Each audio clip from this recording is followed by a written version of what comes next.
Halo semuanya, perkenalkan nama aku Gede Eka. Pada video kali ini, aku akan menjelaskan hal-hal atau pandangan aku serta pendapat aku seputar tujuan hidup. So, bagi teman-teman semua yang tertarik untuk menonton video ini, simak terus sampai selesai.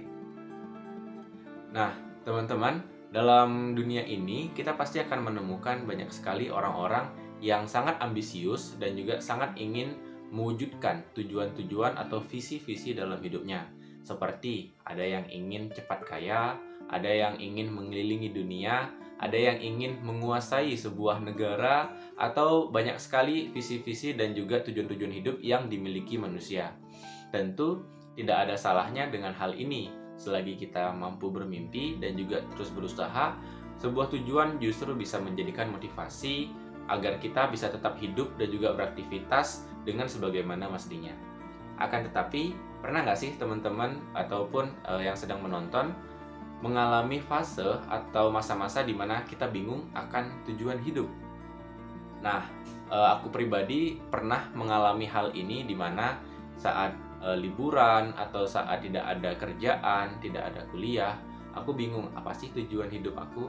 Hidup seperti ini aja, nggak ada hal-hal yang sangat berkesan untuk dilakukan, serta kesannya hidup tuh hanya monoton dan juga mengikuti arus. Tentu teman-teman semua pernah mengalami, dan aku jamin pasti saat mengalami hal tersebut, kalian bertanya-tanya, apa sih yang terjadi dan apa sih tujuan hidupku? Nah, jadi setidaknya aku berpendapat ada setidaknya 5 tujuan hidup yang harus kita miliki atau harus kita capai untuk masa depan yang lebih baik. Kita mulai dari yang pertama.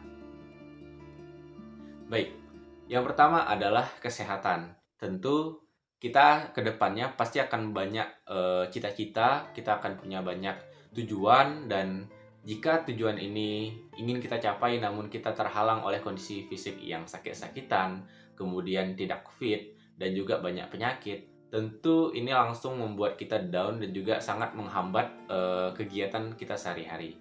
Oleh karena itu, hidup sehat dan juga pola hidup sehat sangat diperlukan untuk menunjang tujuan-tujuan hidup kita yang lain, dan juga agar kita bisa menikmati hasil dari tujuan yang telah kita capai. Karena percuma kita kerja keras, kemudian kita berjuang mati-matian demi suatu tujuan, akan tetapi kita sakit dan tidak bisa menikmati hasil dari kerja keras kita. Baik, yang kedua adalah berbuat baik. Nah, saat kita kesusahan atau saat kita kesulitan, tentu kita akan membutuhkan orang lain yang bisa mensupport kita, yang bisa membantu kita. Oleh karena itu, kita juga harus bisa membantu orang lain atau berbuat kebaikan. Dan berbuat kebaikan ini tidak mengenal batas. Kita bisa melakukan kepada orang sekitar, teman terdekat, orang-orang tercinta, ataupun bahkan orang yang tidak pernah kita ketemui. Dan juga kita bisa berbuat baik kepada selain manusia seperti hewan, lalu tumbuh-tumbuhan, serta lingkungan sekitar. Dengan berbuat baik, menurutku ini akan meningkatkan semangat kita dan juga motivasi kita untuk terus berbuat baik dan untuk terus berkarya, dan juga melakukan hal-hal positif yang pastinya berguna untuk diri kita. Yang ketiga adalah kekayaan. Pasti ini adalah sebuah dambaan bagi semua orang. Tidak ada di dunia ini, menurutku, yang hidup dan memiliki tujuan untuk miskin atau memiliki tujuan untuk serba kekurangan. Oleh karena itu, kekayaan adalah suatu hal yang penting dan harus menjadi tujuan hidup bagi siapapun dan dimanapun orang itu berada. Kenapa? Karena pada dasarnya kita hidup di dunia yang sangat materialistis, jadi apapun itu butuh duit. Walaupun orang bilang tidak semua hal bisa dibeli dengan duit, nyatanya apa-apa butuh duit. Oleh karena itu, kekayaan ataupun harta bisa menjadi salah satu tujuan. Jadi teman-teman yang bekerja keras atau banting tulang, berangkat pagi, pulang sore, pulang malam, bahkan untuk bekerja keras demi uang, menurutku itu tidak bisa disalahkan, karena itu adalah salah satu tujuan hidup yang baik dan tujuan hidup yang menurutku wajar dan normal gitu. Asalkan jangan sampai saking mencari uangnya atau saking mencari harta lupa segalanya atau bahkan menghalalkan segala cara. Itu adalah hal yang salah. Jadi yang keempat ini menurut aku adalah hawa nafsu. Nah, apa itu hawa nafsu? Jadi gini, banyak kan di antara kita yang memiliki tujuan, misalnya kita ingin pergi jalan-jalan atau pergi liburan atau bahkan kita ingin makan makanan enak. Menurut aku itu adalah hawa nafsu kita yang tentu harus bisa menjadi salah satu semangat dan pendorong kita untuk beraktivitas atau bekerja keras. Kenapa? Karena dengan adanya nafsu atau dengan adanya dorongan dari diri, itu bisa membuat kita lebih termotivasi untuk mengerjakan suatu hal. Tentu nafsu dalam hal ini adalah nafsu-nafsu yang bersifat positif atau yang bersifat membangun, serta tidak merugikan orang lain. Jangan sampai demi mengejar nafsu seperti yang tadi, jangan sampai kita menghalalkan segala cara.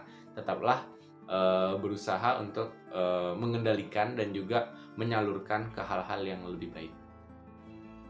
Dan yang terakhir, yang kelima, menurutku adalah kedamaian. Kenapa?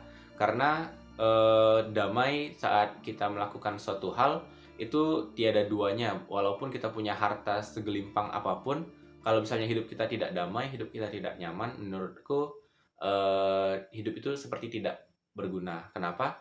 Kita banyak sekali melihat contoh-contoh artis atau contoh-contoh orang-orang yang di luar sana, tokoh-tokoh yang walaupun sudah bergelimang harta, walaupun sudah memiliki banyak kekayaan, hidupnya itu tidak nyaman, hidupnya tidak damai. Oleh karena itu, penting sekali kita untuk bisa menemukan kedamaian dan juga keseimbangan dalam kehidupan kita.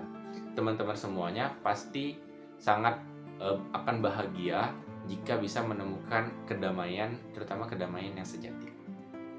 Sebenarnya ini nggak ada rumus bakunya, apakah kita harus melakukan membantu orang lain terus-menerus, apakah kita harus bersedekah terus-menerus, apakah kita harus bekerja mati-matian selama 24 jam. Sebenarnya setiap orang memiliki caranya masing-masing. Tapi penting untuk kita sadar bahwa itu dibutuhkan dan mencari bagaimana menemukan komposisi yang pas untuk diri kita sendiri dan juga orang-orang di sekitar kita. Baik, itu saja pemaparan ataupun pendapat dari aku. Jika teman-teman memiliki opini yang lain atau memiliki pandangan-pandangan yang lain, bisa banget komentar di kolom komentar dan juga berikan pendapatnya di kolom komentar sehingga kita bisa diskusi lebih lanjut. Siapa tahu teman-teman ada yang setuju ataupun tidak setuju. Dan jika teman-teman berminat dengan konten-konten aku sangat welcome untuk teman-teman mengklik tombol subscribe dan juga like. Semoga channel ini bisa bertumbuh dan juga bisa memberikan manfaat untuk bagi siapapun yang menonton. Oke, itu aja dari aku. Terima kasih dan sampai jumpa.